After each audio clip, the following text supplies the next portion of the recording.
खैरात सरायकेला की अब हम बात कर रहे हैं। मैं आपको बताऊं कि बालू का खेल सरायकेला में जबरदस्त चल रहा है। आपको याद होगा आज से 4 दिन पहले हमने बालू की खबर दिखाई। बालू की खबर दिखाने के बाद प्रशासन जागा, प्रशासन ने कई जगह पर छापेमारी भी की।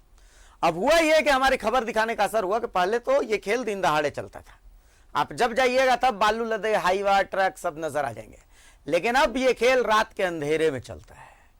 वो सोचते हैं कि रात के अंधेरे में इस खेल का न्यूज़ 11 भारत को पता नहीं चलेगा, पर गुरु हमें तो पता चल गया।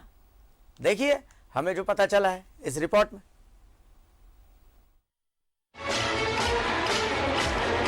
अंधेरी रातों में सुनसान राहों पर,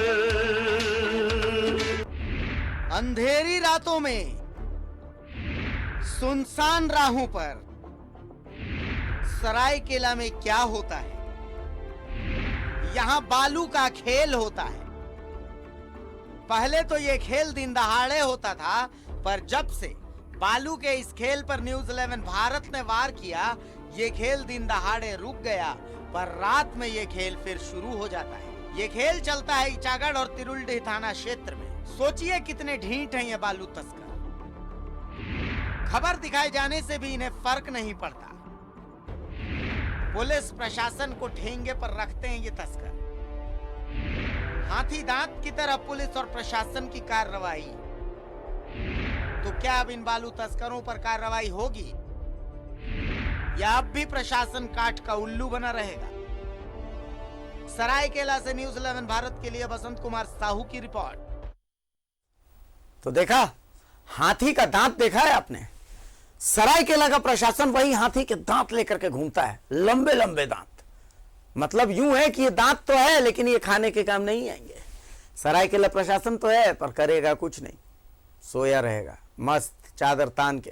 क्यों? क्योंकि सबका शेयर बंधा हुआ है ना गुरु। धीरे से बोल रहा हूं, किसी को बताइएगा मत। सबका शेयर बंधा हुआ है सरायकेला में भैया, सबके पास जाता है, तभी तो कार्रवाई नहीं हो रही है। देखिए सरायकेला से हमारे साथ हिकिम चंद महतो साहब जुड़ चुके हैं फोन लाइन पर। हिकिम चंद जी, देखिए हमने खबर दिखाई तो जो काम पहले बालू की तस्करी दिन दहाड़े होती थी, अब कम से कम दिन के उजाले में नहीं होती, लेकिन रात के अंधेरे में हो रही है। और सबसे गजब बात यह है कि हमने खबर दिखाई तो एक दिन के लिए प्रशासन जागा और फिर से सो गया है। हिकिम चंद जी क्या कहेंगे? न प्रशासन सोया है, न पहले सोया था। अभी जगा हुआ है, पहले भी जगा हुआ था। तो तरीका उन लोगों का अलग अलग होता है। बालू जिस दिन रेस्ट्रिक्टेड हुआ, उसका दूसरे दिन से कहीं कंस्ट्रक्शन बंद है, न टाउन में न गांव में, कहीं कंस्ट्रक्शन बंद नहीं है। काम हो रहा, लोग घर भी बना रहा, रोड भी बन रहा, पीसीसी भी बन रहा, सब बन रहा। सरकारी काम भी हो रहा, गैर सरकारी जो पब्लिक का है वो भी काम हो रहा। तो कोई बताए, मतलब सीएम हो या कोई मंत्री हो या कोई आईपीएस हो, बिना बालू का कंस्ट्रक्शन कैसे होगा? सही बात है। कंस्ट्रक्शन का तो एडिटिव है, रास्ता अलग अलग है। कुछ दिखाई कहीं पड़ता है कि इस रास्ता पर रोका गया, तो दूसरा रास्ता से हो रहा है। तो मतलब इसको रोकने का कोई उपाय है कि नहीं है? रोकने का उपाय है, लेकिन रोकना कौन चाहता है? कोई रोकना चाहता ही नहीं है। मतलब प्रशासन नहीं रोकना चाहता है? कोई नहीं चाहता है जी। सबका शेयर बंधा हुआ है। आप वर्क ऑर्डर आप किसी भी एग्जीक्यूटिव इंजीनियर को पूछिए, रोजाना आपके पेपर में और मीडिया में टेंडर निकल रहा, बिना बात का टेंडर कहाँ पूरा होगा? बिल भी पे हो रहा, वर्क ऑर्डर भी दे रहा। तो वर्क ऑर्डर देते समय उसमें जो रिक्वायरमेंट है सीमेंट का, बालू का, तो बालू रेस्ट्रिक्टेड है, बालू कहीं से निकलेगा नहीं, निकलेगा तो अवैध निकलेगा। तो कैसे वर्क ऑर्डर देगा? सही बात है। कौन नहीं जानता? सब जानता है। कपड़े बिना कपड़ा का आदमी क्या है सब जानता है। सही बात है। मतलब कुल मिलाकर के ये है कि भाई ये खेल चाह कर भी कोई नहीं रोक सकता है ना? न रोक सकता है लेकिन रोकना कोई चाहता ही नहीं। हाँ, कोई नहीं रोकना चाहता है। चलिए, बहुत शुक्रिया हेकिम चंद्र जी, बहुत महत्वपूर्ण बात आपने कही कि देखिए इस खेल को कोई असल में रोकना ही नहीं चाहता है।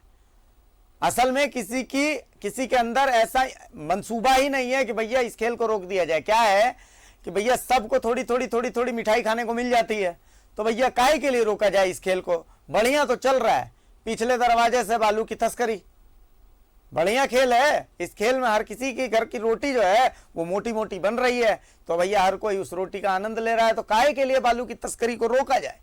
तो कुल मिलाकर के देखिए, जो बालू की तस्करी दिन के उजाले में सरायकेला में चलती थी, फिलहाल वही तस्करी रात के अंधेरों में चल रही है। अंधेरी रातों में बालू की तस्करी चल रही है जोर शोर से सरायकेला में।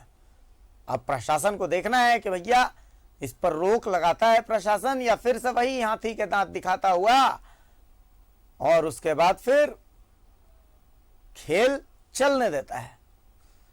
हम खबर दिखाते हैं, खबर के अगले दिन थोड़ी हड़कंप मचता है और उसके बाद फिर अगले दिन सब सो जाते हैं। देखिए, गुरुचरण साहब हमारे साथ सरायकेला से जुड़ चुके हैं। गुरुचरण जी, सरायकेला में बालू का खेल तो चल रहा है, हमने खबर दिखाई, दिन में जो खेल चल रहा था वो रुक गया, लेकिन रात में अब भी बालू की तस्करी हो रही है। क्या मेरी बात से सहमत है गुरुचरण जी? सर देखिए, थोड़ा बहुत तो होते ही रहता है हमेशा, लेकिन आपका न्यूज 11 का जो आया था 2 दिन पहले, उसके बाद बहुत हद तक रुक गया था। लेकिन मेरा तो एक समझ में नहीं आता कि सरकार इसका नीलामी क्यों नहीं कर रहा है।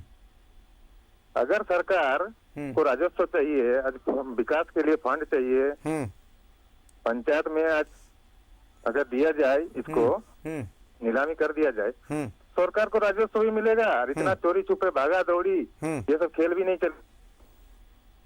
समस्या का समाधान तो यही है कि यहाँ नीलामी होना चाहिए। नहीं, वो तो ठीक है, वो तो चलिए सरकार ने उसकी तैयारी भी कर ली है और मुझे लगता है कि इस साल के अंत तक आपको वो नजर आ जाएगा। लेकिन इससे पहले प्रशासन की ये जिम्मेदारी तो बनती है ना कि भैया ये जो बालू की चोरी हो रही है, तस्करी हो रही है, पूरे नदियों को यूं समझिए कि गला रेत दिया गया उन नदियों का। स्थिति ये हो जाती है कि आप देखिए कि तमाड़ में कांची नदी पर जो बना हुआ पुल है वो धंस जाता है, ठीक है, चाहे रांची हो चाहे सरायकेला हो, तस्वीर तो हर जगह वही हो जाती है। अगर बालू है तो बालू की तस्करी चल रही है। मेरा सवाल ये है कि प्रशासन जो है वो सोता क्यों रहता है? हम लोग के इचागढ़ में खोखड़ो पुल धंसा, मानीकुई पुल भी धंसा, और उसका रिपोर्ट में यही आया था कि बालू का अत्यधिक खनन के कारण ये सब हो रहा है। तो बात ये है कि देखिए, विकास काम जैसे प्रधानमंत्री आवास हो गया या कोई भी कंस्ट्रक्शन का काम हो, चाहे पीसीसी रोड बने, किसी भी चीज के लिए बालू चाहिए। अच्छा, अगर सरकार नीलामी नहीं किया है तो सब काम कैसे चल रहा है, ये भी एक तो बड़ा सवाल है। बहुत बड़ी बात कह रहे हैं, सही बात है, बहुत शुक्रिया गुरुचरण जी। देखिए, रामकृष्ण महतो हमारे साथ जुड़े हुए फोन लाइन पर, बीजेपी के नेता भी हैं। महतो जी, हमने खबर दिखाई, दिन में जो बालू की तस्करी हो रही थी वो तो रुक गई, लेकिन रात में होने वाली तस्करी कहाँ रुक रही है, वो तो अभी भी चल रही है। क्या कहेंगे रामकृष्ण महतो साहब? मेरी आवाज पहुंच रही है अब तक? जी सर, पहुंच रहा है सर। तो जो दिन में तस्करी होती थी बालू की वो तो रुक गई हमारे खबर दिखाने के बाद, लेकिन रात में अभी भी हाईवा लोड हो के चल रहा है, क्या कहेंगे? मेरा कहना है सर कि ये सरकार का नाकामी है। इनके देखिए, प्रशासन जो भी होता है वो सरकार के अंडर में रहते हैं। सरकार अगर चाहेंगे तो सब कुछ रोक जाएगा, सब कुछ ठीक हो जाएगा। सरकार ये चीज नहीं चाह रहे हैं कि बालू उनको वहां से आ रहा माल मलाई आ रहा है। अच्छा, बीजेपी सरकार में चलता था कि नहीं चलता था बालू का तस्करी? चलता हो सर। तो उस वहां भी पहुंचता था क्या? नहीं चलता था, लेकिन चलिए देखिए आप अपना धर्म निभा रहे हैं, चलिए ये बात समझ में आता है मुझे। चलिए रामकृष्ण जी, बहुत शुक्रिया आपका।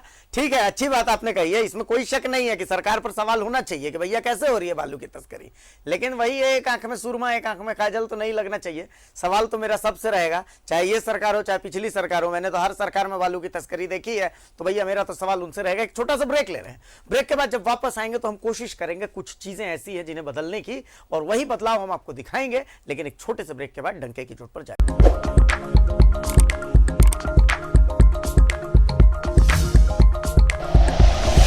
Like and share videos, subscribe करें हमारा चैनल और प्रेस करें बेल आइकॉन। न्यूज़ 11 भारत, सच है तो दिखेगा।